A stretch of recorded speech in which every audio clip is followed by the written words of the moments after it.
¿Podemos bajar? Sí. Un comentario, por favor.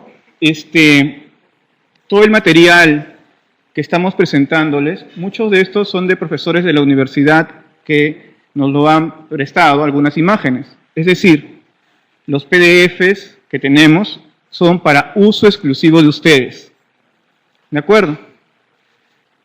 Tratar de no distribuir la información que les dan a otras personas que no son de la universidad. No quiero verlos en irregularidad en alumnos de San Martín o de algunas otras universidades. ¿De acuerdo? ¿Ya? Tienen que ser bastante cuidadosos en esto. ¿Ya?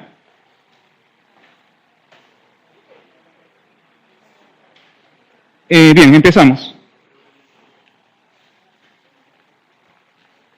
El cordón umbilical normalmente contiene. ¿Cuál es la clave? 2 arterias y una vena. Es bien importante acordarse que el cordón umbilical está asociado a malformaciones. La principal malformación del cordón umbilical es la presencia de una sola arteria con una vena. ¿De acuerdo? ¿Cuál es más grande? ¿La arteria o la vena? La vena, ¿no? La vena es central, ¿no es cierto? Y más grande. Las arterias son laterales. ¿De acuerdo? La arteria única puede estar asociada a hipoplasia renal. Entonces, siempre que ustedes vean una arteria y una vena, hay que buscar que los 2 riñones estén funcionando, ¿no? Y que haya. ¿Por qué es importante la vena umbilical? Es importante la vena umbilical porque para el neonato es el principal acceso venoso. Cuando yo tengo un neonato, que este neonato puede estar de repente en shock por hipovolemia, por un desprendimiento prematuro de placenta o por una placenta previa y requiere volumen, el acceso más fácil es el cateterismo de la vena umbilical. ¿Cómo se hace? Se corta el cordón umbilical y se pasa una sonda de alimentación, número 6 o número 8. ¿De acuerdo? Y rápidamente tenemos un acceso venoso. ¿Cuánto es el bolo en el neonato? ¿Cuánto? ¿Cuánto? 10 cc por kilo, ¿ya? 10 centímetros por kilo. Es decir, si pesa 3 kilos, el bolo sería de 30 cc. En un niño, 20 cc por kilo. ¿Bien? Perfecto. Entonces, la clave de la pregunta 1 es la alternativa D. Pregunta 2.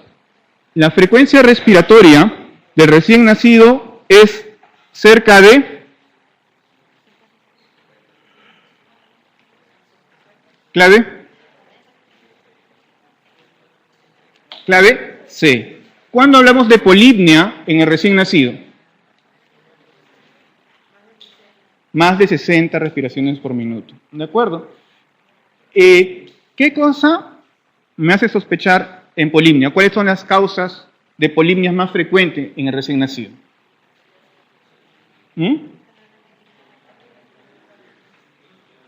Primeras causas son respiratorias, ¿de acuerdo?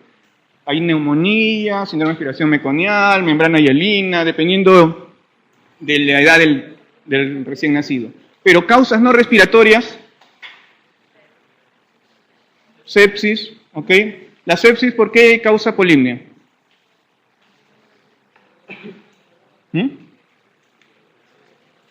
Por acidosis, puede causar por acidosis, puede causar por hipertermia, por incremento de la temperatura. ¿Qué más? Polipnias no respiratorias. Metabólica, por ejemplo, hipoglicemia. ¿Qué más?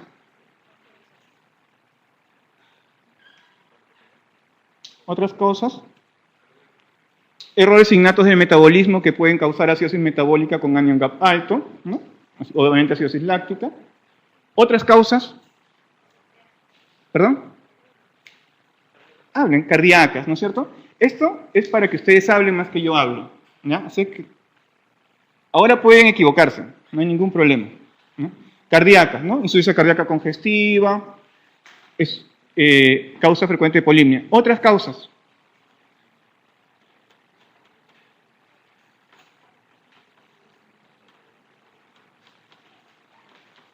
muy frecuente en neonatos pequeños para edad gestacional, que hayan tenido retardo de crecimiento intrauterino.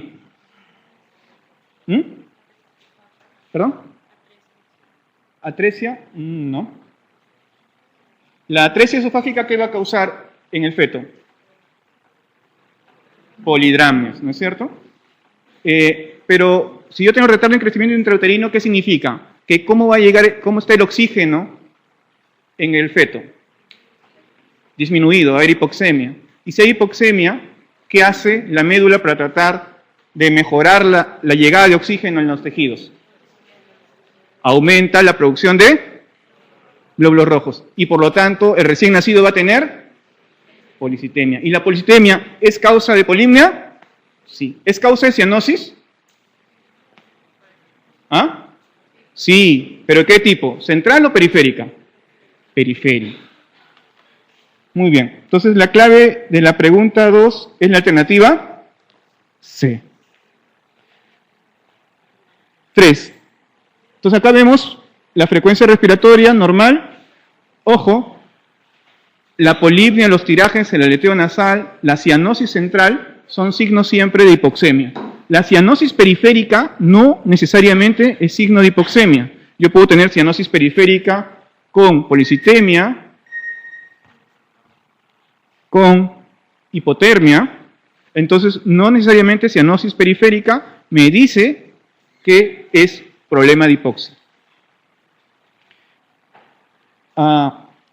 Siguiente pregunta. Las perlas de Epstein son manifestaciones de...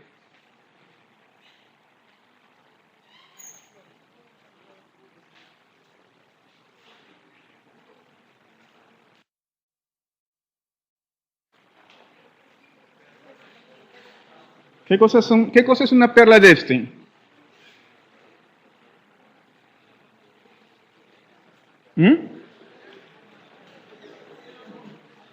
Es una lesión blanco nacarada que se encuentra en el paladar, que es benigna o maligna. Benigna, ¿no es cierto? Completamente benigna y que desaparece en meses. Por lo tanto, ¿cuál sería la clave? Ninguna. ¿Cuál de los siguientes hallazgos constituye un elemento patológico en un recién nacido a término? ¿Perlas de Epstein en el paladar? No, ¿no? ¿Cordón umbilical con 2 arterias y una vena? ¿Verdadero? ¿Es patológico o no es patológico? No es patológico. ¿Frecuencia respiratoria 50? No es patológico, ¿no? El normal es de 40 a 50 y hablamos de polimnia por encima de 60. ¿Frecuencia cardíaca de 60 latidos por minuto? Sí. ¿Qué ocurre cuando yo tengo un neonato? ¿Cuánto es su frecuencia cardíaca normal? 140, ¿no es cierto? ¿Cuándo hablamos de bradicardia? ¿Por debajo de 100? ¿Ya? Por debajo de 100 hablamos de bradicardia. Y por debajo de 60, ¿qué requiere? ¿Qué requiere? Reanimación avanzada. ¿De acuerdo? Presión arterial de 85-55, eso es lo normal en un neonato, ¿no? Entonces, la clave aquí es la alternativa D.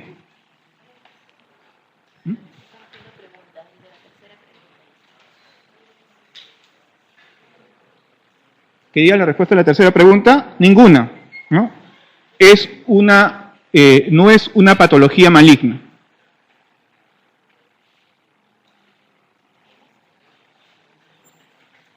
No están viendo el... No me están viendo a mí. Ok, ya. Avanza las imágenes, por favor. Y hay una... Sigue. Sigue.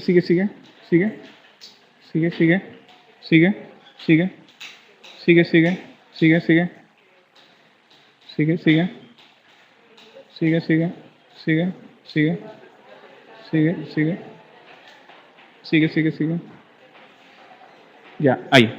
La anterior. La anterior, por favor.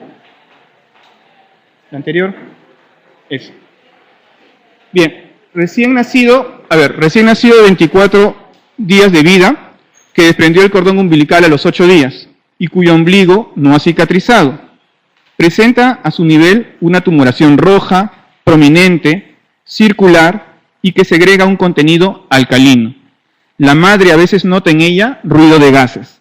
El diagnóstico más probable será, clave, la A. ¿Por qué?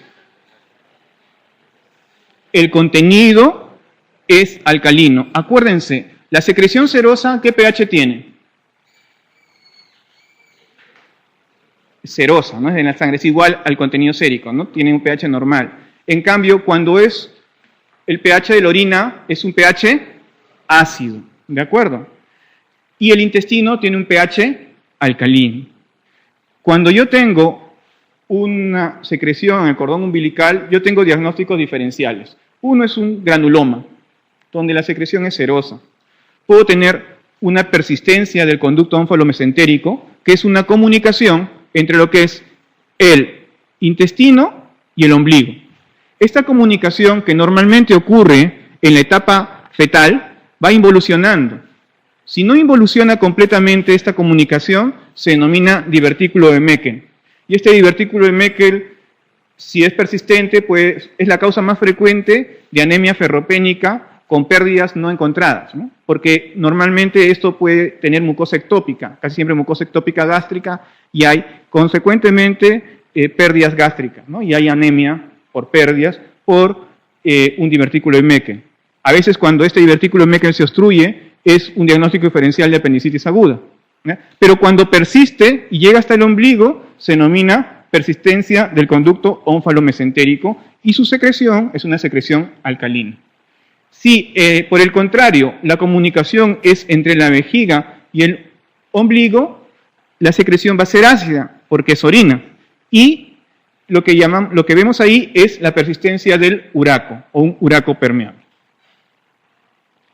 Por lo tanto, la pregunta 5, la clave es la alternativa A. Regresa, por favor.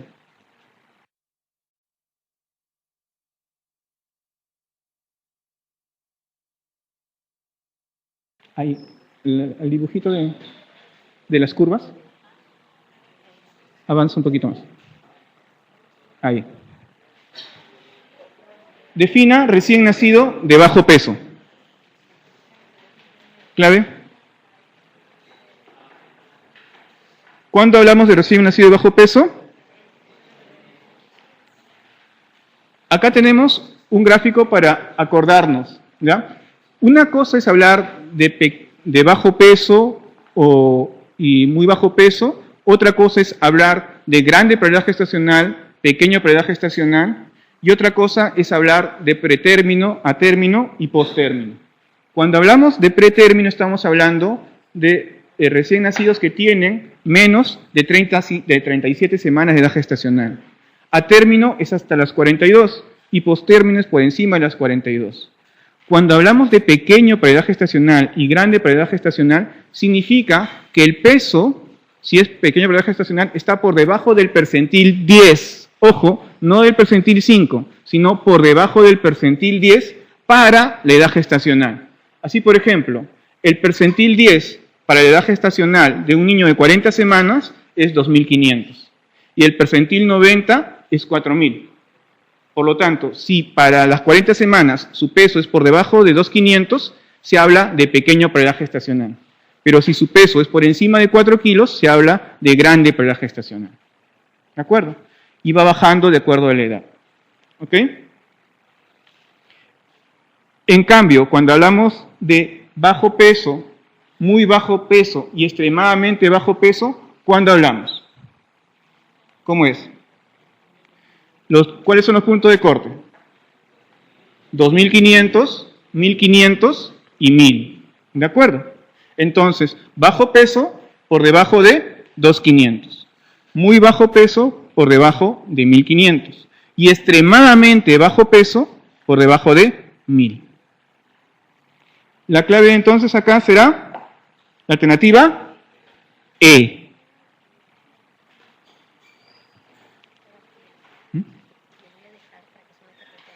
Ya.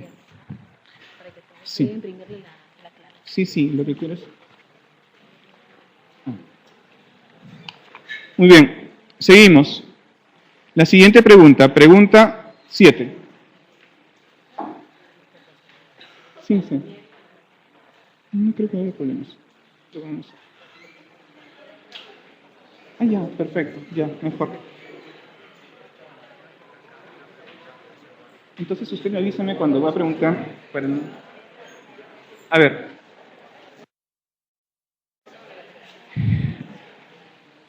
Bien, continuamos. A ver, por favor, le rogaría que no hagan bulla porque para nosotros es importante que los chicos que están en provincias también puedan escuchar y que se coordine mejor esto, ¿ya? La ventaja de ahora es que los que están en provincias no se pierden ya las clases y creemos que es justo que ellos también puedan escucharlo bien.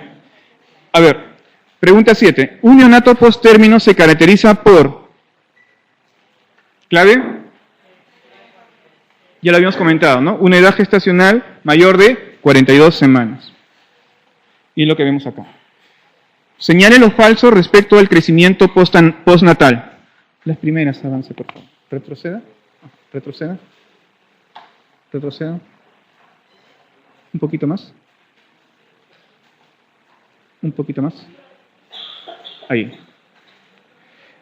La fontanela anterior puede persistir hasta los 18 meses. ¿Qué dicen? Verdadero, ¿no es cierto? La fontanela anterior es la fontanela que más demora en cerrar. La fontanela posterior, ¿a los cuántos meses cierra? Entre el tercero y sexto mes, ¿de acuerdo? ¿Qué pasa si la fontanela posterior no se cierra? Tiene 9 meses, 1 año y no se cierra la fontanela posterior. ¿En qué sospechan? Hipotiroidismo, ¿de acuerdo? El perímetro cefálico aumenta 10 centímetros en el primer año de vida. ¿Qué opinan de eso? Avanza, por favor. Avanza.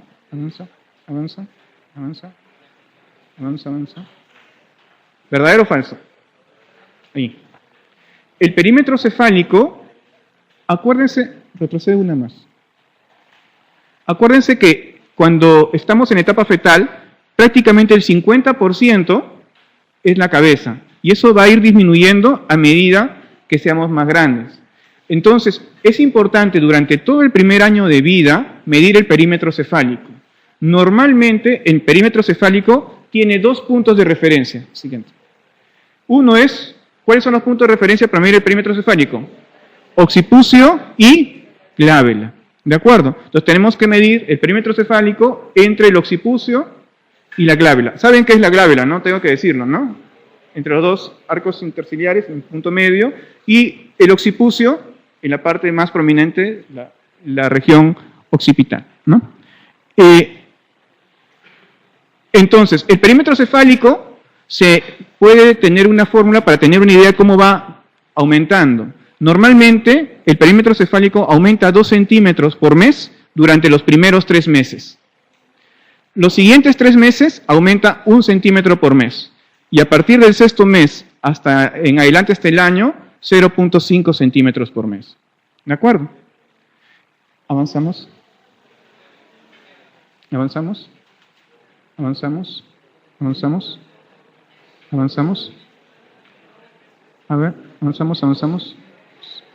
Seguimos avanzando. Seguimos. Repito, a ver. Los primeros 3 meses, 2 centímetros por mes. Del tercer al 6º mes, 1 centímetro por mes. Y del 6º mes al año, 0.5 centímetros por mes. ¿Ya? Por lo tanto, más o menos aumenta 10 centímetros en el año, ¿no? El recién nacido pierde hasta 5% de peso en los primeros 10 días. ¿Qué dicen? ¿Verdadero o falso? ¿Ah? ¿Falso o verdadero? Falso. ¿Qué pasa al 10º día? Tiene que recuperar su peso de nacimiento. La pérdida de peso puede llegar hasta el 10%, pero ocurre entre los 2 a 3 primeros días hasta el 5º día. Y luego va incrementando su peso, cosa que entre el 7º y 10º día debe llegar a su peso normal. ¿Y por qué ocurre esta pérdida de peso? Esta pérdida de peso ocurre básicamente porque empieza a perder agua extracelular. ¿De dónde? Del intersticio. El neonato es muy diferente en la distribución de agua corporal que un adulto. ¿Cuánto es el porcentaje de agua corporal total en un adulto? 60%. ¿Cuánto es un neonato? 80%. ¿No? Un prematuro puede llegar hasta 90%. ¿Y el agua corporal total es más extracelular o es más intracelular en el adulto?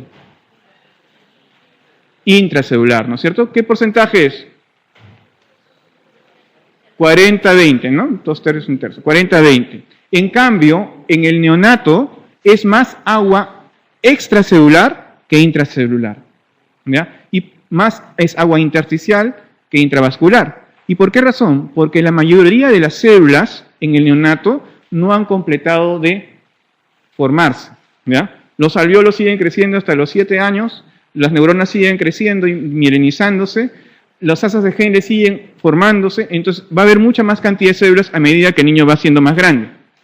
Por lo tanto, el agua intracelular va a ir incrementándose a medida que el niño crezca. Más o menos la distribución corporal de agua de un niño asemeja a la del adulto entre los 2 y 5 años de vida, ¿ya?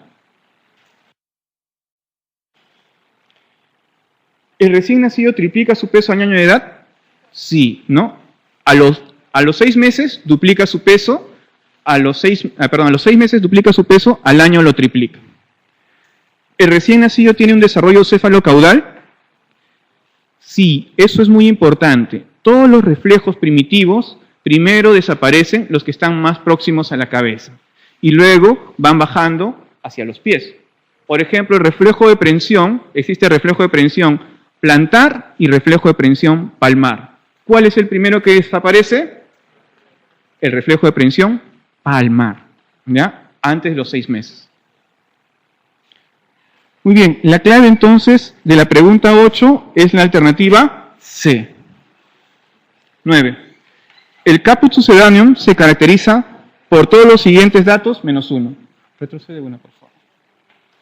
Otra más. Otra más. Otra más. Otra más. Ahí. Clave. La alternativa D. El edema suele desaparecer en 2 a 3 meses. Normalmente el edema, ¿en cuánto tiempo desaparece? Entre 72 horas, ¿no? 5 días máximo, ¿no? La tumefacción edematosa difusa en los tejidos blandos que afecta el área expuesta en caso de parto cefálico, ¿es un caput? Sí. Acuérdense, la diferencia entre caput y cefalohematoma es que el caput es agua, ¿ya? Agua en tejido celular subcutáneo. O sea, es edema, ¿no? En cambio, el cefalohematoma es sangre, donde en la envoltura de cada hueso, la envoltura del hueso se denomina periósteo, ¿de acuerdo? Entonces está por debajo del periósteo, pero por encima del hueso. Eso hace que la sangre esté limitada a un solo hueso, y por esa razón se dice que el cefalohematoma respeta suturas, ¿de acuerdo? Ahora, existe un tipo de cefalohematoma que no respeta suturas y que se llama cefalohematoma subgaleal. Y el cefalohematoma subgaleal no se encuentra en el periósteo, sino está por encima del periósteo, pero por debajo de la aponeurosis subgaleal, que es la aponeurosis que envuelve a todo, ¿ya? Y esa cefalohematoma es un cefalohematoma muy peligroso. ¿Por qué? Porque los cefalomatomas que están limitados a un hueso, eso mismo hace que el sangrado se autolimite. Pero cuando yo tengo un cefalohematoma subgaleal, no hay nada que autolimite el sangrado. Y entonces la anemia es mucho más grande, el paciente tiene mucho más riesgo de muerte. ¿De acuerdo? A ver, yo les estoy dando muchas más cosas de lo que dicen las preguntas. Traten de captar todo, ¿ya? Traten de escuchar y prestar atención. Estoy tratando de resumir todo el tiempo que han estado llevando pediatría, y si ustedes lo pierden, va a ser difícil que lo vuelvan a captar, ¿no? Sí, digan. Cuando uno mira un caput succedaneum, tiene una característica particular. Es como si fuera un sombrero de obispo, ¿ya? Un sombrero de obispo. Y es bien típico. En cambio, el cefalohematoma subgaleal no va a ser así, sino va a ser mucho más difuso, diseminado. ¿De acuerdo? Y cuando es un cefalohematoma típico, va a estar limitado a un solo hueso. Cuando uno va a ver imágenes, un ratito, a ver, avanza. Avanza, avanza. Avanza, por favor. Por ejemplo, ahí, ¿no? Vamos a ver, ¿no? Que como si estuviera un sombrero de obispo, eso es típico de un caput, ¿no? Siguiente. ¿Sí? ¿Alguien pregunta? Entonces,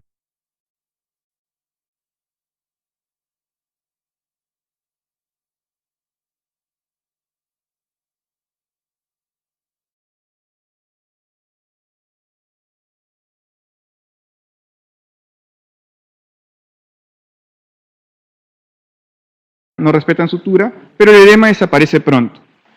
La clave de la pregunta 9 es la alternativa D. 10.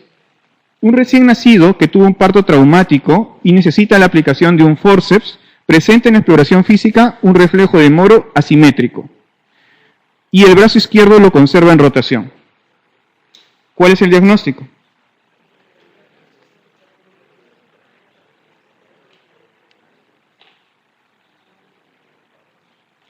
Sigue avanzando.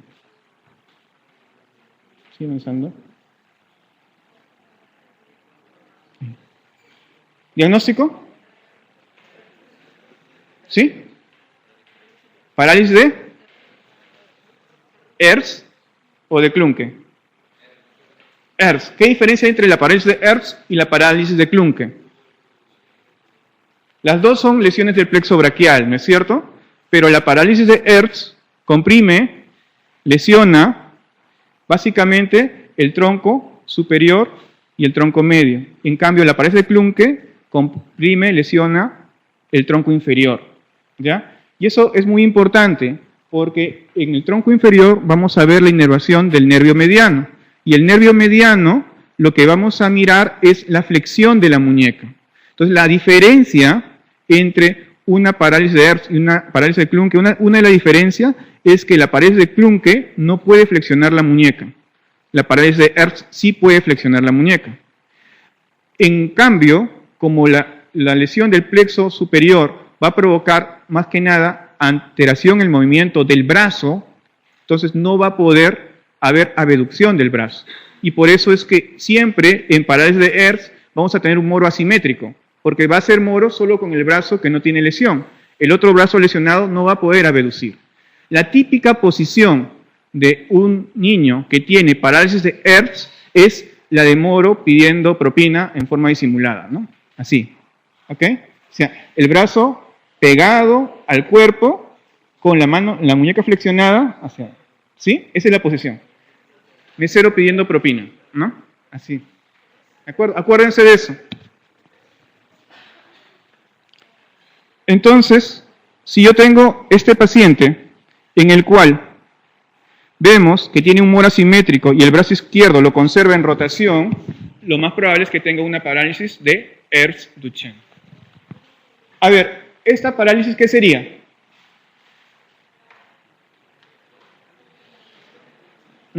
¿Parálisis de Hertz-Duchenne o parálisis de Kluncke? Miramos que está lesionado. Acuérdense, C5 y C6, tronco superior. C7, tronco medio. C8 y T1, tronco inferior. Aquí lo que vemos básicamente es compromiso del tronco inferior, ¿no? Y por lo tanto es una parálisis de Kluncke. Siguiente. En cambio, acá lo que vamos a ver es compromiso del tronco superior, ¿ya? Y por ende, la lesión es una parálisis de Hertz. ¿De acuerdo? Es mucho más frecuente la parálisis de Hertz en problemas de distocia de hombros, pero también cuando nos entusiasmamos mucho y jalamos, estiramos el cuello en forma excesiva, ¿ya? Entonces hay que tener en cuenta que todo lo que hacemos puede causar daño, ¿ya? Y no es cuántos partos atendamos, sino cuántos partos lo atendamos bien. Siguiente.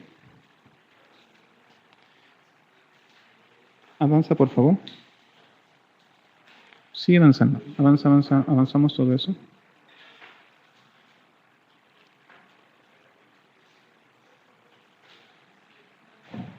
Avanzamos.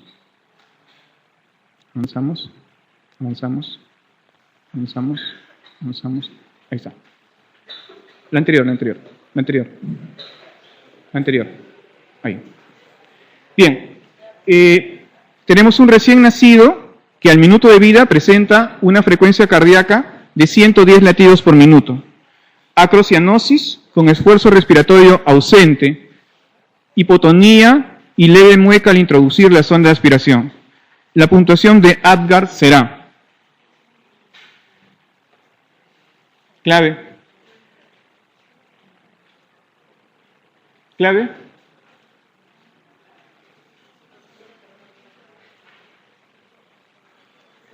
Todos los partos tienen que llenar su hojita con su Apgar, ¿no?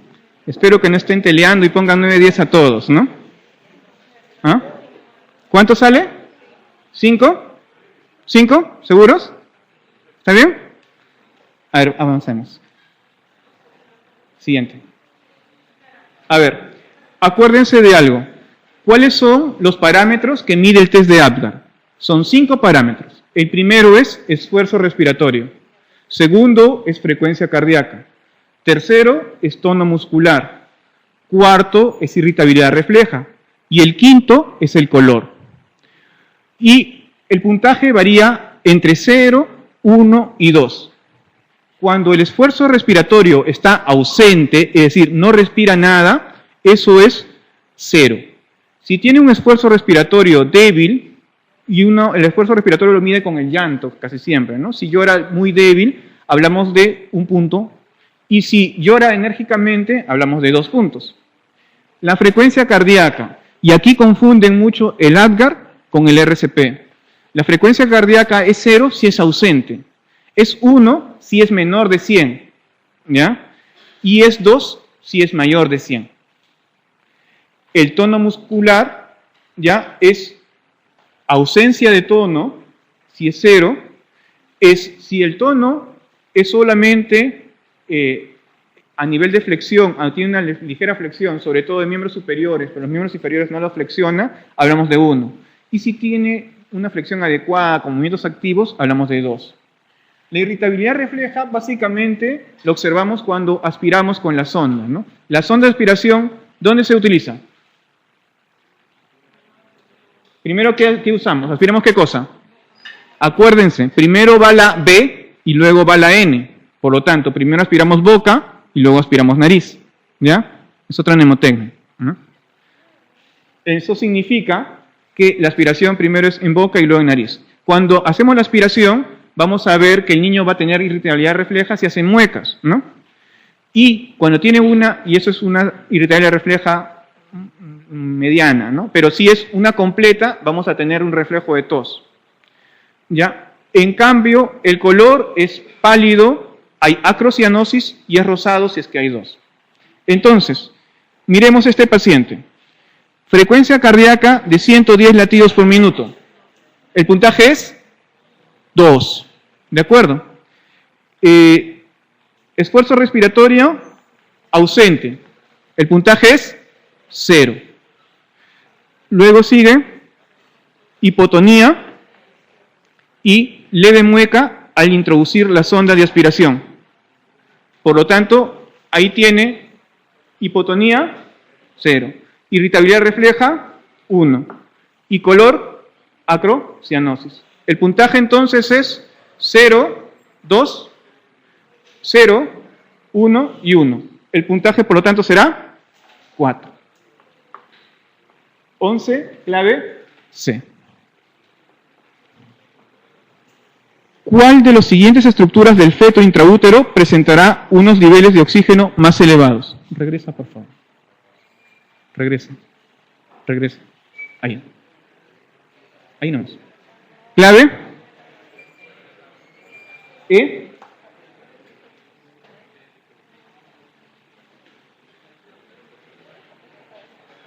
Clave. D. TD2, vena cava inferior. ¿Quién es el que lleva el oxígeno al feto? La placenta, ¿de acuerdo? Entonces, la sangre oxigenada es llevada por la placenta. ¿A través de quién? ¿A través de quién? A través de la vena umbilical, ¿de acuerdo? Entonces, la sangre venosa de la vena umbilical es la que lleva la sangre más oxigenada. Y esta sangre venosa se comunica finalmente ¿con quién? A través de el conducto de Arancio, llega hacia la vena cava inferior y la vena cava inferior lo lleva hacia el corazón, pero a las cavidades derechas.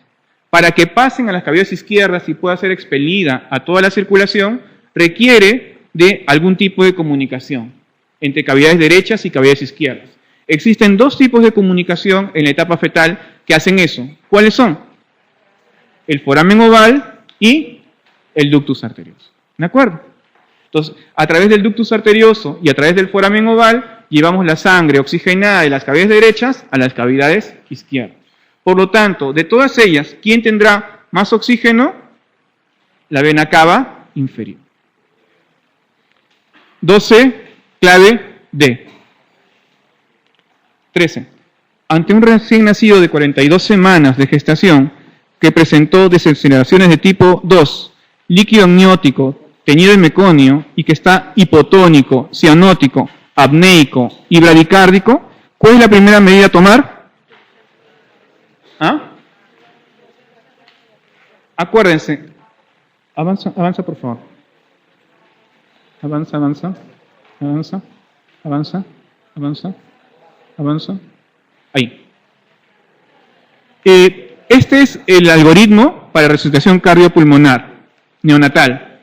Y está basado en tiempos. 3 tiempos de 30 segundos cada uno. ¿De acuerdo? En los primeros 30 segundos ya debemos decidir si un paciente va o no va a RCP avanzada.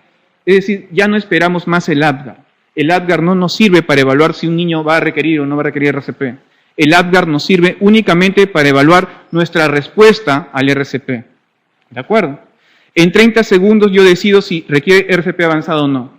La única condición en la cual yo ni siquiera espero esos 30 segundos y empiezo rápidamente a intubar apenas el recién nacido nació, es cuando es un recién nacido con líquido meconial, es decir, sufrimiento fetal, más apnea. ¿Por qué? Porque ese niño es a alto riesgo de hacer síndrome de aspiración meconial. Y entonces tengo que intubarlo, ¿para qué? Para aspirar el meconio de la tráquea. ¿De acuerdo? Esta pregunta ha venido 2 años consecutivos en el ENAM. ¿Ya? Así es que lo tienen que saber sí o sí. ¿Ya?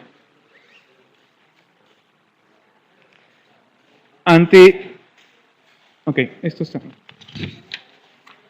Entonces la clave aquí es la alternativa A, intubación traqueal y aspiración.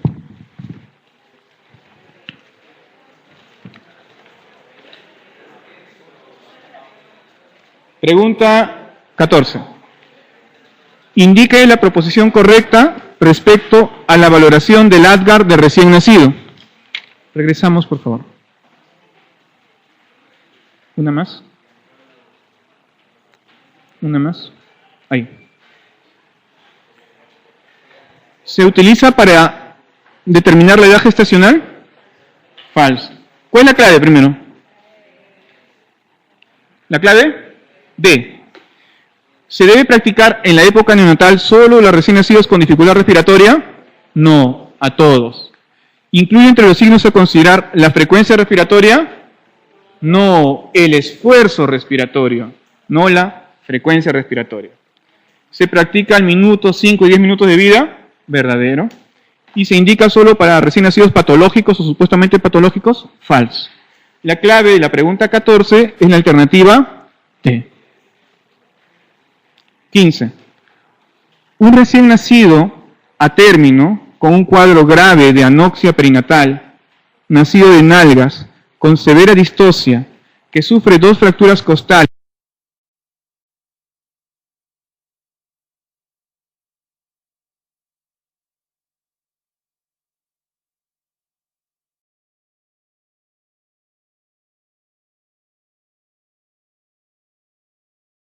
de vida un empeoramiento de su estado general, hipertermia, cianosis, aumento de la respiración, hipotensión. Analíticamente se detecta hipoglicemia y anemia. La serie blanca, plaquetas, líquido cefalorraquídeo y pruebas de coagulación son normales. ¿Cuál de las siguientes complicaciones consideraría como la que más probablemente sea establecida? Pregunta como para ustedes.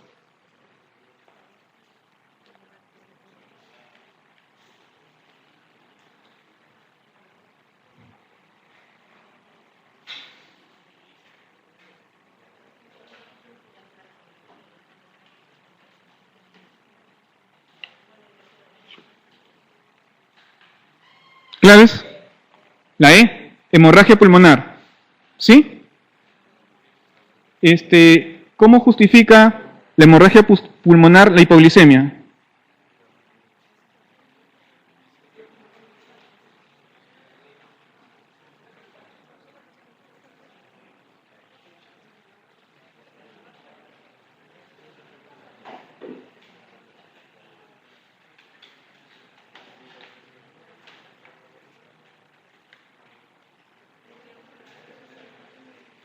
¿Justificaría la hipoglicemia?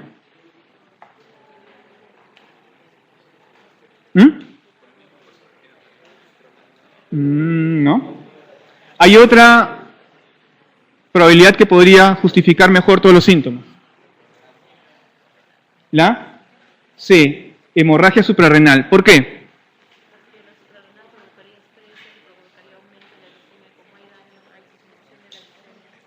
Exacto. Cuando nosotros tenemos hipoxia, va a haber órganos que se van a encargar de tratar de compensar la falta de oxígeno. El organismo trata de dar oxígeno a los órganos que llamamos nobles, que con poco oxígeno pueden sucumbir, y los órganos que son más fieles, más leales, se encargan de sacrificarse y tienen menos cantidad de oxígeno. ¿Cuáles son estos órganos que casi siempre, cuando hay redistribución de flujo, así se denomina cuando hay hipoxia, son los más afectados? El riñón. ¿Cuál más? ¿Cuál? El intestino, el lecho esplácnico y la piel. ¿De acuerdo? Entonces, vamos a tener piel marmórea, vamos a tener disminución de ruidos, vamos a tener oliguria, porque esos son los tres órganos donde casi siempre va a haber menos cantidad de flujo en momentos de hipoxia. Pero existen los órganos denominados nobles, en los cuales se trata de mantener o preservar la oxigenación a toda costa. ¿Cuáles son esos tres órganos? Cerebro, corazón y suprarrenales. ¿De acuerdo? ¿Y por qué las suprarrenales? Porque en las suprarrenales tenemos en la corteza, ¿qué cosa? La capa y la capa glomerular, fascicular, reticular. ¿De acuerdo? ¿Qué da la capa glomerular? ¿Ah? Mineralocorticoides. ¿De acuerdo? La fascicular, glucocorticoides. Y la reticular, esteroides. Muy bien. ¿Y la médula? ¿De dónde viene la médula? De la cresta neural. Muy bien. ¿Y eso qué implica? Formación de catecolaminas. ¿De acuerdo? Entonces, el feocromocitoma, por ejemplo, es un tumor de médula adrenal. ¿Ya? Entonces, en este caso, ¿qué estaría fallando? Probablemente hay una hipoxia que ha llevado a lesión en la corteza y ha provocado una injuria en capa glomerular y capa fascicular. Por ende, va a haber alteración de mineralocorticoides. Y por ende va a haber hipotensión, porque no hay suficiente cantidad de aldosterona que mantenga una buena concentración de sodio. ¿Ya? Y de repente este paciente tiene hiponatremia con hipercalemia. ¿Sí? Habría que mirar, tiene compromiso de glucosa, ¿ya? Y por lo tanto la capa fascicular también está alterada. Entonces, eso va a justificar todo el problema. Cuando uno tiene un paciente con un shock séptico refractario, uno inicialmente empieza a manejarlo con inotrópicos, ¿no es cierto? Si su PVC es alta, significa que no le falta volemia, requiere inotrópicos.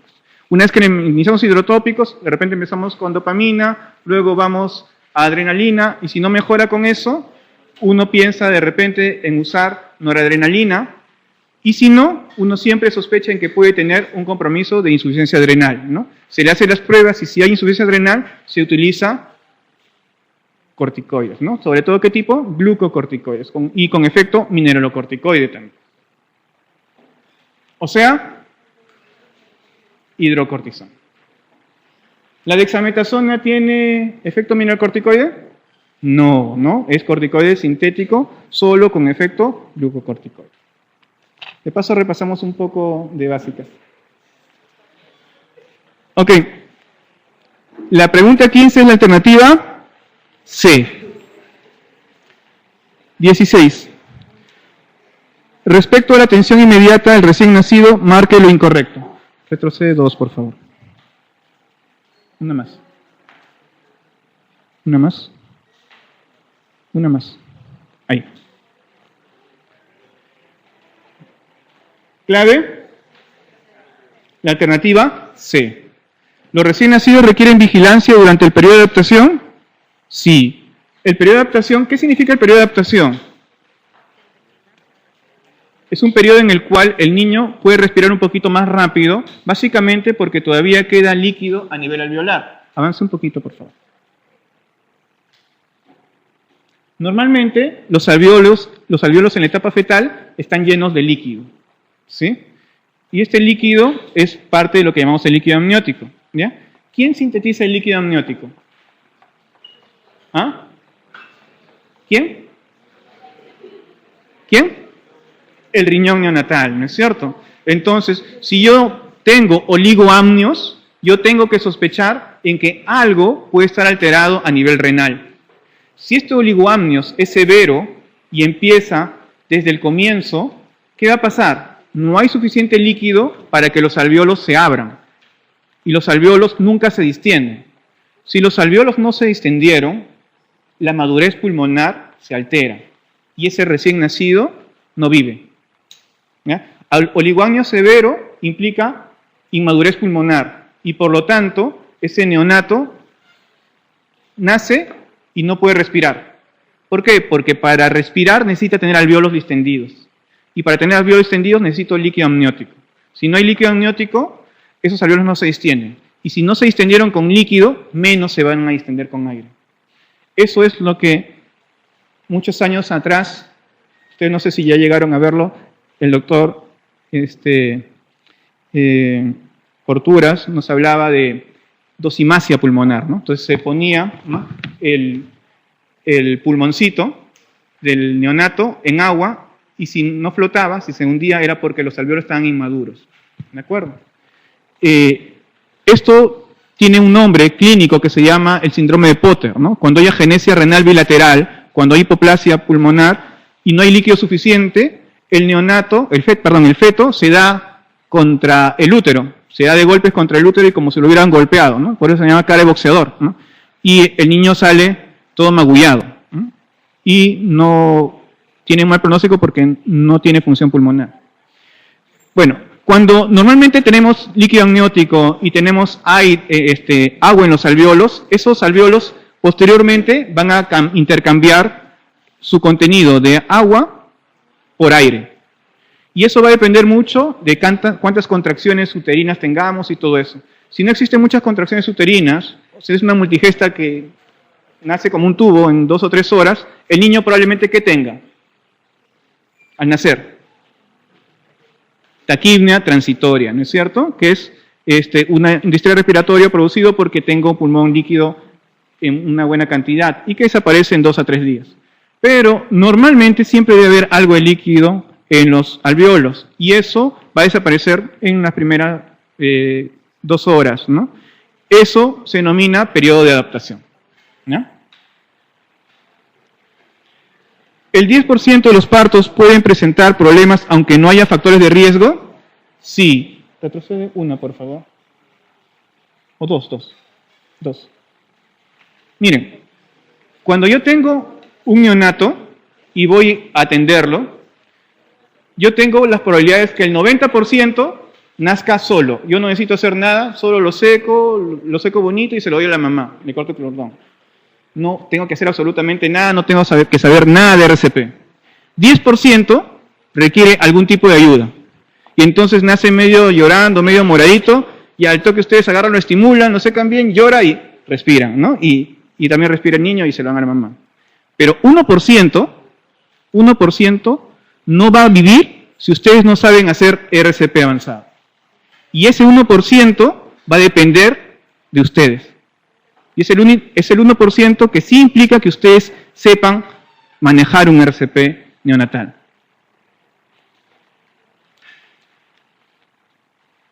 No es importante prevenir la hipotermia en el recién nacido. Como vamos a ver más adelante, avanza por favor. Lo primero que tenemos que trabajar en el recién nacido, sigue por favor, sigue, ahí.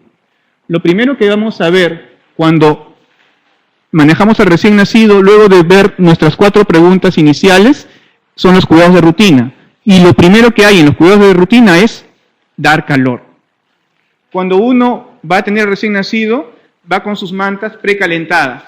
Recibe al niño en sus mantas calientitas. Entonces, ¿qué es lo primero que vamos a hacer? Antes de nada, siempre dar calor al niño, ¿ya? Entonces, debemos prevenir la hipotermia. Y es, de repente, una de las cosas más importantes en el RCP neonatal. Por lo tanto, la alternativa incorrecta es la alternativa C. Pregunta 17. En relación a los cuidados inmediatos brindados al neonato, señale el enunciado falso.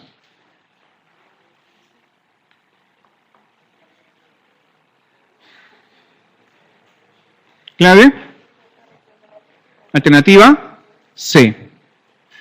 Primero, la aspiración de secreciones orofaringias debe ser hechas empezando por la boca. Ya lo comentamos, ¿no? Un ratito, 2 minutos, sí.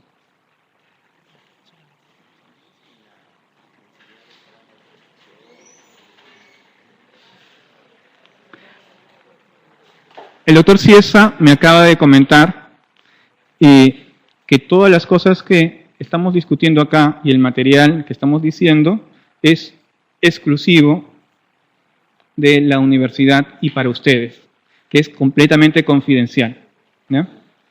Y yo se los dije, pero me acaba de pedir que se los vuelva a enfatizar, ¿de acuerdo?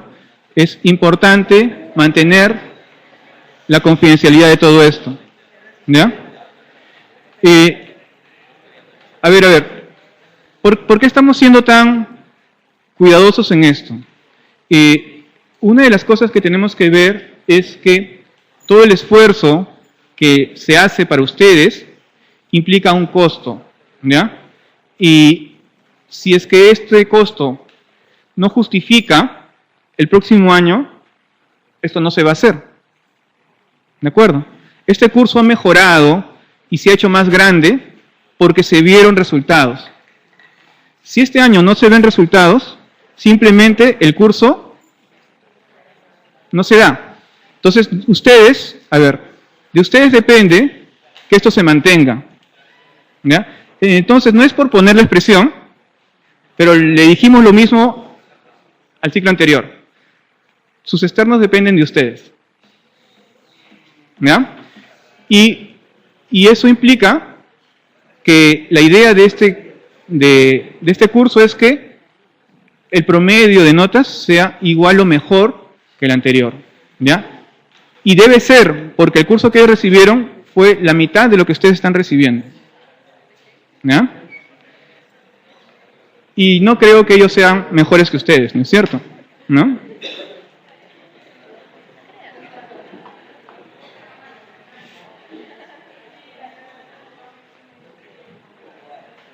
Ok, continuamos.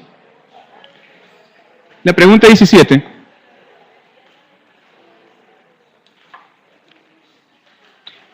Para Guaral, hay una pregunta acá que dice que el periodo de adaptación ¿cuánto dura? Y ahí hemos comentado, ¿no?, que el periodo de adaptación era el tiempo que demoraba el niño en tener una respiración normal. En el periodo de adaptación, que puede durar entre 1 a 2 horas, la respiración puede ser un poco más rápida. Casi siempre, la mayoría de los textos hablan de periodo de duración de 1 hora, pero en algunos es que esta frecuencia cardíaca se estabilice, ¿ya? Perdón, en la frecuencia respiratoria se estabiliza. Si la frecuencia respiratoria es mayor de 60 luego de la primera hora de vida, entonces empezamos a tomarle exámenes auxiliares. Ahora, una cosa es tener un niño con frecuencia respiratoria un poco alta, pero sin distrés respiratoria, y otra cosa es tener un niño con frecuencia respiratoria alta y con distrés respiratorio. Por ejemplo, tengo un prematuro de 30 semanas con polipnia y encima está con tirajes, con aleteo nasal, con cianosis. Yo no voy a pensar que es un periodo de adaptación, ¿no? Lo más probable es que esté haciendo ¿qué cosa? Una enfermedad de membranas hialinas. Y ahí no espero a la hora, ¿no? Ahí actúo de inmediato, ¿de acuerdo? Entonces, todo esto tiene criterios, ¿no? Criterios lógicos. Muy bien. La pregunta 17. Habíamos comentado que la aspiración de secreciones orofaringeas debe ser primero la boca y luego la nariz, primero la B y luego la N. La ligadura de cordón umbilical debe ser mínimo a 3 centímetros de la base de implantación de cordón. ¿Por qué es importante que sea un poco largo el cordón? Por la posibilidad de hacer cateterismo, ¿de acuerdo? Entonces debemos dejarlo un poco largo para tratar de ver la posibilidad de hacer cateterismo. El CREDE o profilaxis con nitrato de plata, el 1%, ¿es efectivo contra todo microorganismo patógeno que infecte en la conjuntiva ocular? No. ¿Para qué se usó el nitrato de plata? Para infecciones gonocócicas, ¿ya? El nitrato de plata es muy efectivo para infecciones gonocócicas. Pero ¿cuál es el agente etiológico más frecuente de infecciones actualmente en nuestro medio?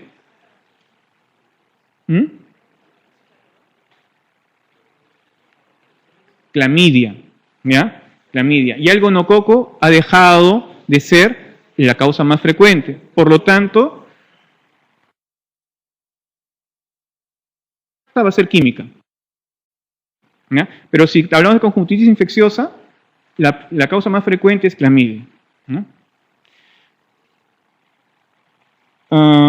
Entonces, la 17, la alternativa incorrecta es la alternativa C. 18. En relación a la atención inmediata del recién nacido, señale lo correcto. ¿Clave?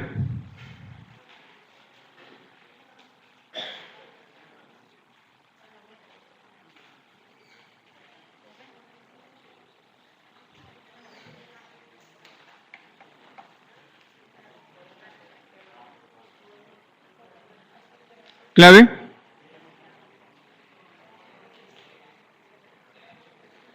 ¿Alternativa?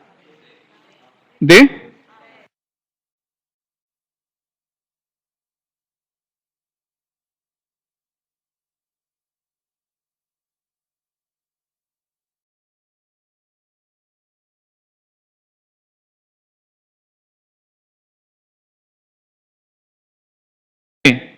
A ver, ¿secado inmediato para prevenir pérdidas por radiación? ¿Lo secamos inmediatamente? No. ¿Qué es lo primero que hacemos en los cuidados de rutina? Primero, dar calor, aclaramos vía aérea, luego lo secamos, ¿no? Y lo estimulamos, ¿de acuerdo? Entonces, el estímulo y el secado es al final, ¿ya? Primero es siempre calor, aclaración de vía aérea y luego secado. ¿Aspirar primero ambas fosas nasales? No, primero aspiramos boca y luego nariz. Administrar 1 mililitro de vitamina K. ¿Sí? Se utiliza 1 mililitro, la jeringa 1 la llena. ¿Cuánto es? 0.1. ¿No? ¿Debe tomarse la temperatura rectal? Sí. La clave correcta es la alternativa C. Ojo que las preguntas van a ser de ese tipo, ¿ya? Ustedes creen que es correcta, pero hay algún error. Y ustedes marcan la D, ¿no? Y van a creer que lo han marcado bien. Tienen que recordar bien las cantidades, ¿ya? Entonces la clave de la pregunta 18 es la alternativa C. Ojo, siempre para evaluar temperatura, fiebre en el neonato, siempre la temperatura debe ser rectal. Para yo diagnosticar fiebre en un neonato debo tener temperatura rectal mayor de 38 grados. Y ojo, que temperatura rectal en un neonato verificada es igual a protocolo completo, ¿ya? Porque es alto riesgo de infección. Ahí nada que Panadol y a su casa, ¿ya? Neonato febril es protocolo completo, ¿ya?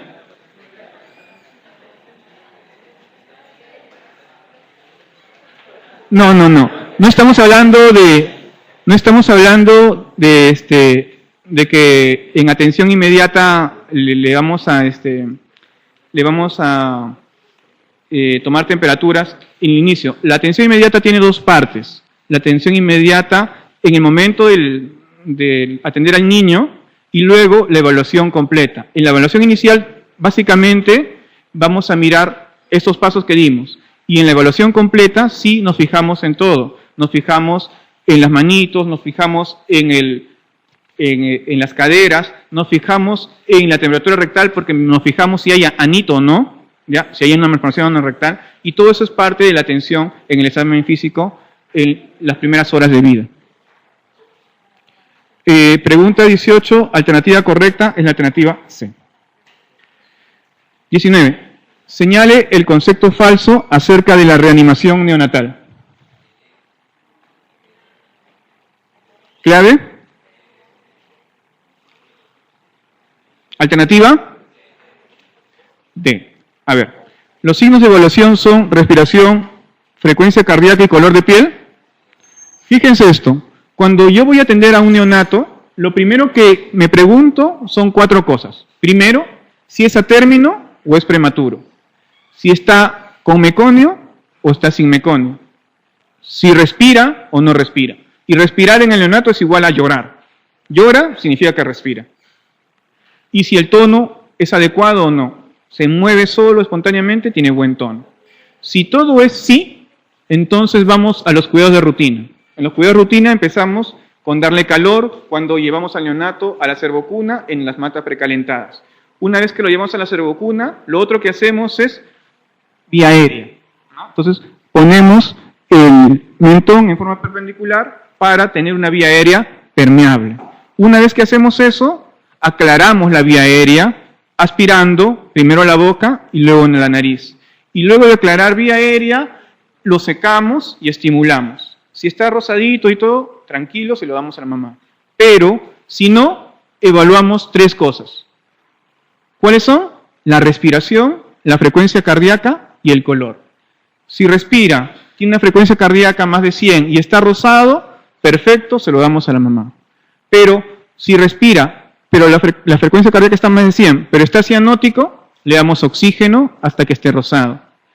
Pero si el paciente está en apnea o la frecuencia cardíaca está por debajo de 100, ¿qué es lo que tenemos que hacer?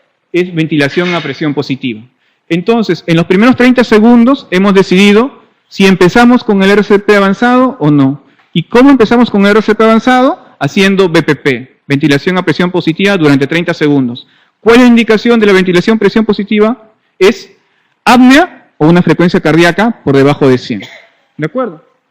Luego de esos 30 segundos con ventilación a presión positiva, nuevamente volvemos a evaluar.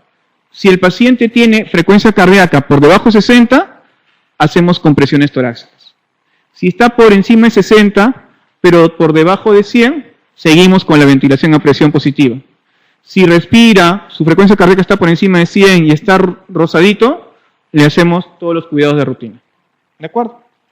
Si luego de 60 segundos con compresiones torácicas, la frecuencia cardíaca sigue por debajo de 60, administramos adrenalina. ¿Ok? Entonces, la clave de la pregunta 19 sería la alternativa D. ¿Toda reanimación debe hacerse con oxígeno 50%? No. En realidad, cada vez las guías refieren que idealmente toda RCP debe hacerse con 100%. Pero si no se tiene oxígeno al 100%, podríamos utilizar oxígeno al 50%, inclusive empezar con aire ambiental, si es que no tuviéramos. Pero aún no decide si la RCP se tiene que hacer con oxígeno menor al 100%. ¿Por qué esta controversia? Porque hay varios estudios y reportes en donde se dice que la oxigenación al 100% puede favorecer la formación de radicales libres, puede favorecer problemas en el neonato y por ende no debería utilizarse oxígeno al 100%. Aunque como son solo reportes, todavía las guías no lo consideran. Aún sigue considerando que la resucitación cardiopulmonar idealmente debería hacerse con oxígeno al 100%.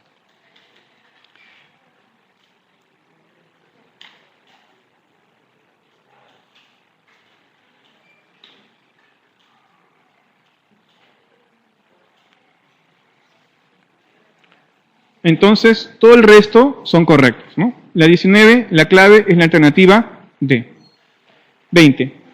¿Cuál de las siguientes circunstancias no constituye indicación para la intubación? Avanza, por favor. Avanza. Avanza. Avanza. Avanza. Avanza. Avanza. Sigue avanzando. Sigue. Sigue. Sigue. Ahí. Clave.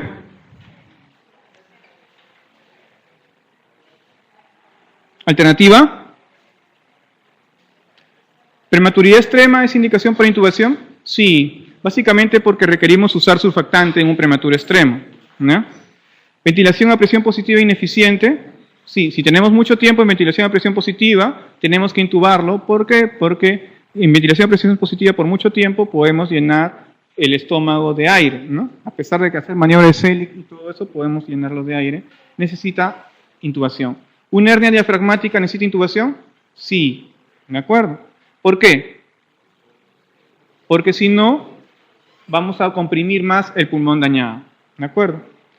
Reanimación prolongada con bolsa, también. Depresión severa, no necesariamente requiere intubación inmediata, ¿no? Hay que hacer toda la secuencia RCP y si lo requiere, se intubará. 20, clave E. 21. La adrenalina es uno de los medicamentos más importantes que se utiliza en la reanimación neonatal. Con respecto a su uso, no es cierto lo siguiente.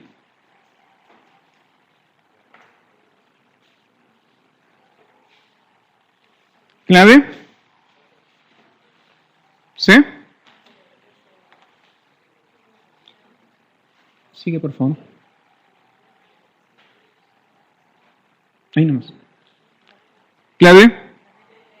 B. Acuérdense que adrenalina usábamos si el RCP en el cual teníamos una frecuencia cardíaca por debajo de 60 y hacíamos ventilación a presión positiva más masaje cardíaco, no mejoraba, ¿no? Luego de 60 segundos, primero 30 segundos con BPP, luego 30 segundos con BPP más masaje cardíaco y le colocábamos adrenalina. Entonces la clave de la pregunta 21 es la alternativa B. 22.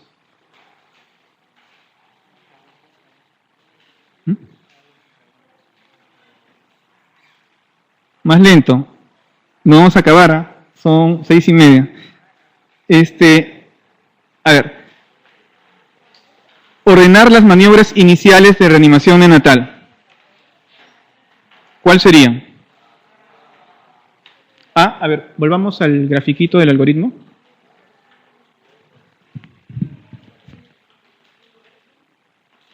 Ahí.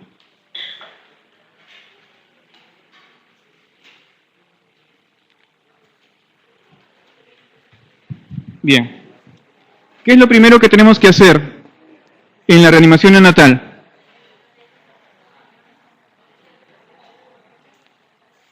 ¿Cuál es lo primero? Dar calor, ¿de acuerdo? Por lo tanto, ¿cuál sería lo primero? Colocar al recién nacido en un ambiente precalentado y con una fuente de luz, ¿de acuerdo? Luego, ¿qué seguiría? Posición, ¿no es cierto? Posición de recién nacido. Luego, ¿qué más? Aclarar vía aérea. ¿Cuál primero? Boca y luego nariz. Y finalmente, secado. Entonces la clave sería alternativa A.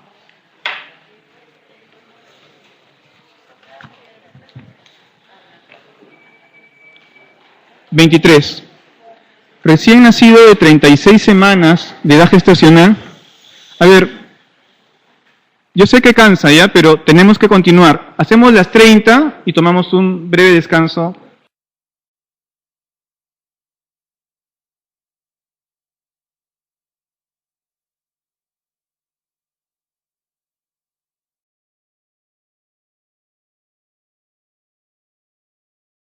¿Les parecen? ¿O 10? Ya, 10. No más de 10. Recién nacido de 36 semanas de edad gestacional con 2.550 gramos de peso al nacer, de parto vaginal precedido de ginecorragia, con Apgar 3 al minuto, 5 a los 5 minutos, mejorando parcial y rápidamente la frecuencia cardíaca con maniobras de reanimación, persistiendo el tono muscular disminuido a los 15 minutos. Señale lo correcto.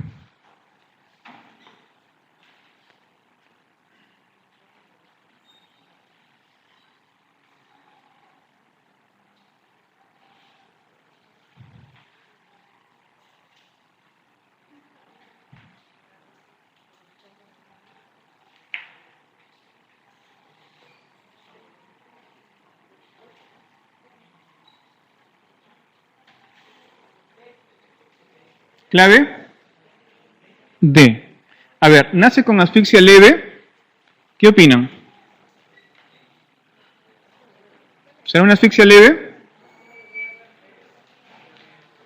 En realidad, para hablar de encefalopatía hipóxico-isquémica, deberíamos tener un control de gases a nivel del cordón, ¿no es cierto? La definición es un pH de cordón de 7.0 o menos. Esa es la definición, ¿de acuerdo?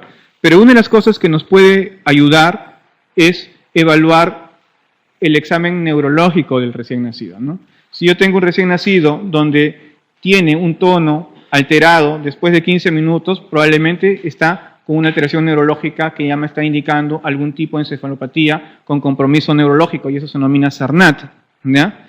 Además, tiene un Apgar de 5 a los 5 minutos. Ese es otro factor de mal pronóstico y que nos hacen sospechar en una encefalopatía hipóxico-isquémica. ¿De acuerdo? Entonces, aquí la clave es la alternativa D. ¿Es pretérmino de bajo peso al nacer? ¿Qué dicen? Pretérmino tiene 36 semanas. ¿Bajo peso al nacer? No, porque tiene más de 2.500. 23, clave D. 24.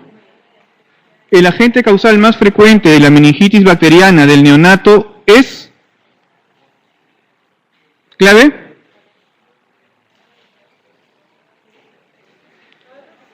¿Clave?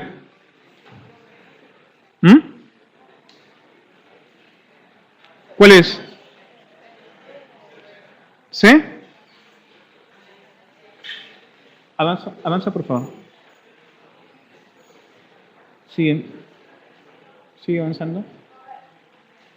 Sigue avanzando más. Sigue avanzando todo esto.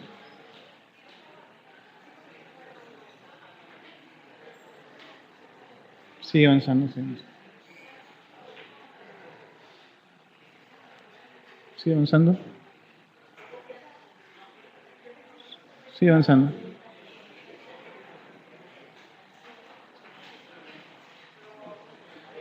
Sigue avanzando. Pasamos de tema. Sigue. Hasta llegar a sepsis neonatal.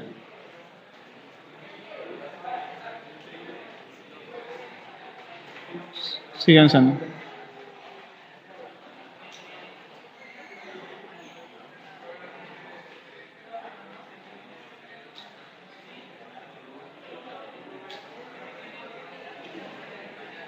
Ahí sigue.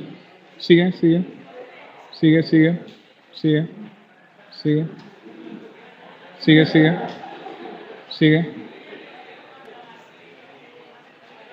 Sigue avanzando. Ahí. A ver. Hay que tener en cuenta, cuando hablamos de sepsis neonatal, dónde estamos, ¿ya? Es diferente la sepsis neonatal en Estados Unidos y Europa que la sepsis neonatal aquí y en cualquier país subdesarrollado. Este cuadro, que es del manual del CTO, habla como germen más frecuente, como es allá y como es en Estados Unidos, al estreptococo del grupo B. El estreptococo del grupo B es el agente etiológico más frecuente en Estados Unidos y Europa. Pero en nuestro país, el germen más frecuente de lejos es E. coli, ¿ya? Y eso es bien importante. ¿Dónde están? ¿Qué examen van a dar? ¿Ya? Y es mejor que se equivoquen acá. El germen más frecuente de sepsis y meningitis en el neonato en nuestro país es Escherichia coli, ¿ya? Y acuérdense eso, ¿ya?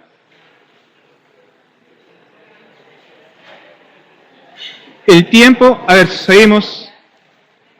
El tiempo de duración del tratamiento antibiótico de una meningitis neonatal es de...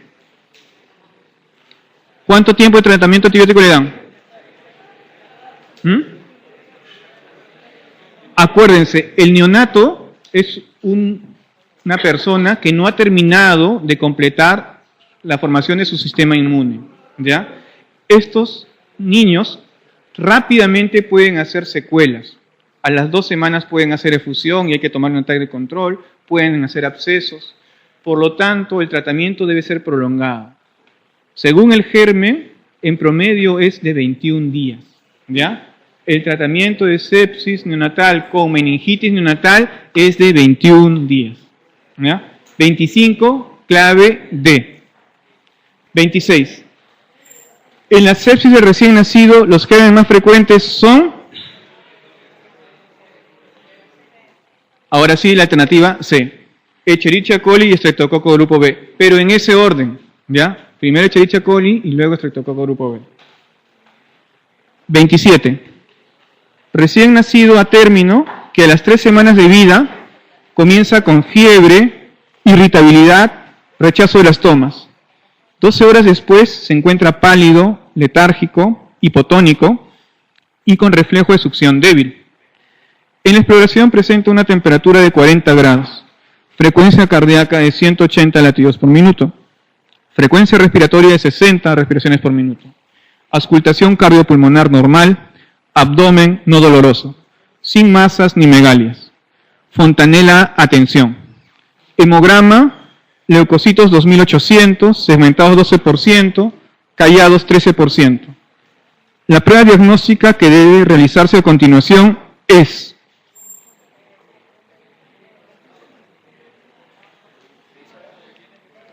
¿cuál es su diagnóstico? Es un niño que probablemente tenga una meningitis. ¿Por qué?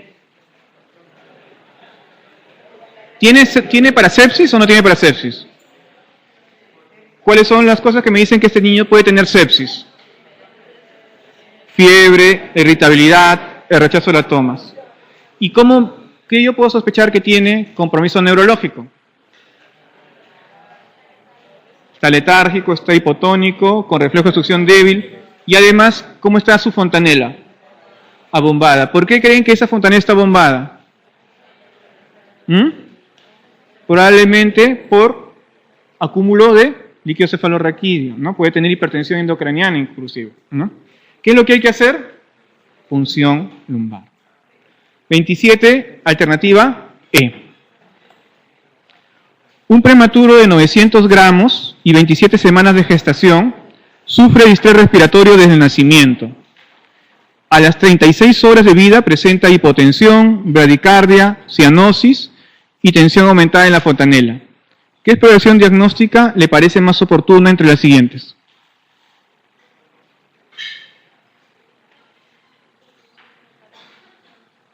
¿Clave? ¿B? ¿B o D?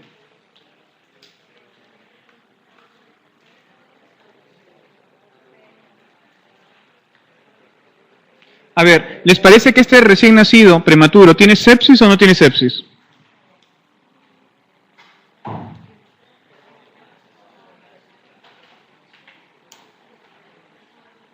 ¿Puede tener sepsis? ¿Qué dicen?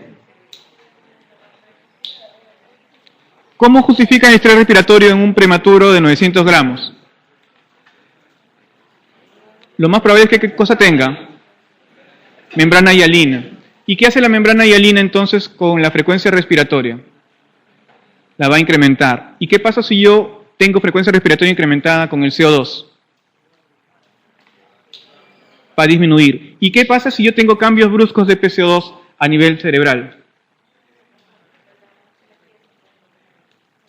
En el neonato, ¿qué ocurre? ¿Hemorragia dónde?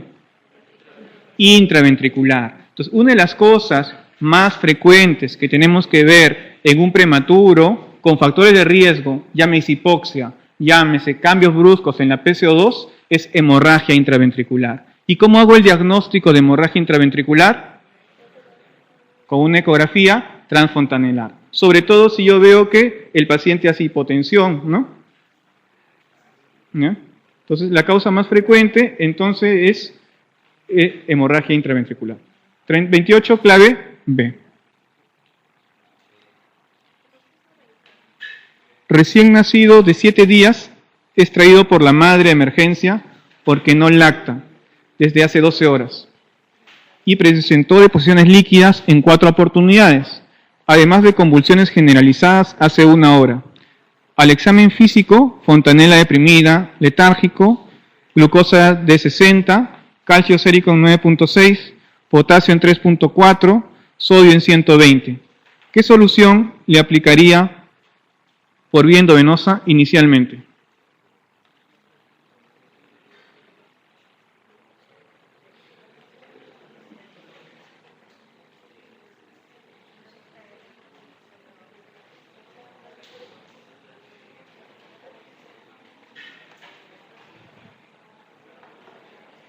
¿Clave? ¿B? ¿C? A ver, ¿qué es lo primero que tenemos que hacer ante cualquier paciente crítico? Si yo tengo un paciente crítico con alto riesgo de que se muera, ¿qué es lo primero que tengo que hacer? ¿Ah? ¿Hidratarlo? Siempre el ABC, siempre, todo paciente crítico, uno tiene que no pensar, simplemente dices ABC, ¿ya? Entonces, primero mira su vía aérea, ¿ya? Ve si su vía aérea está obstruida o no, luego ve si hay oxigenación y le colocas oxígeno, ¿ya? Y luego ve circulación. En este paciente, ¿tiene alteración en la circulación? ¿Ustedes creen que sí o no? Sí. ¿Por qué? Probablemente esté haciendo un shock hipovolémico, ¿no? Tiene pérdidas, es un neonato y encima no está succionando bien. Entonces, ¿cuál es el manejo en un neonato con shock hipovolémico? ¿Ah? Hay que colocarle cloruro de sodio, ¿al cuánto? Al 0.9%, o lo que es lo mismo, al 9 por 1000. ¿Cuánto? 10 cc por kilo. Ahora, ¿este paciente estará convulsionando por hipoglicemia? ¿Qué dicen? ¿Cuándo yo hablo de hipoglicemia en un neonato? ¿Por debajo de? ¿Por debajo de?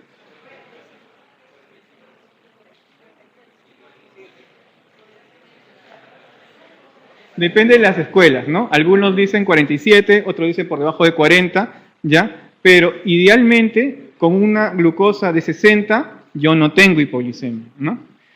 ¿Ya? Ahora, ¿qué es lo que tengo que tener en cuenta también? ¿Cómo está el sodio? Bajo, ¿no? Este sodio bajo, ¿por qué creen que es? Probablemente por pérdidas, ¿no es cierto? Entonces, ¿qué es lo primero que hago? ¿Corrijo el sodio o corrijo el volumen?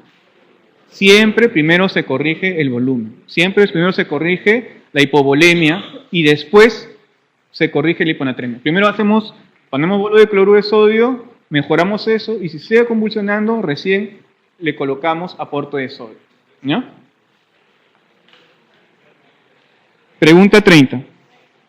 Entonces, la 29, la alternativa correcta es la alternativa C. 30. En el tratamiento empírico inicial de la meningitis, en el periodo neonatal, se emplean 2 antibióticos asociados, generalmente la cefalosporina de tercera generación asociadas a ampicilina, para cubrir los gérmenes más frecuentes en este periodo. Señale de ellos el que suele ser resistente a las primeras y sensible a las segundas. ¿Cuál es? Listeria monocytogenes. Nosotros utilizamos ampicilina básicamente por 2 gérmenes. El más frecuente es Listeria monocytogenes, pero el otro es enterococo. ¿Ya? Entonces, AMPI nos ayuda para cubrir Listeria y para cubrir enterococo. Entonces, siempre el tratamiento de elección en una sepsis neonatal va a ser o ampicilina más aminoglicósidos o ampicilina más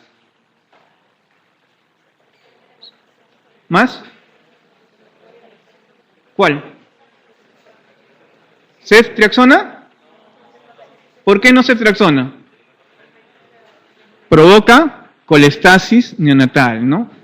Si bien es cefalosporina de tercera, no es ceftriaxona porque puede provocar colestasis neonatal. Lo que utilizamos es cefotaxima. Entonces, es ampicefotaxima o ampiaminoglicósidos. Cuando uno sospecha que es sepsis más MEC, la tendencia es a utilizar ampicefotaxima. Cuando uno sospecha que es sepsis sola, es ampiaminoglicósidos. Entonces, la pregunta 30 es la alternativa D. ¿Continuamos? ¿Descansamos? 10 minutos, son 6:57, 7 y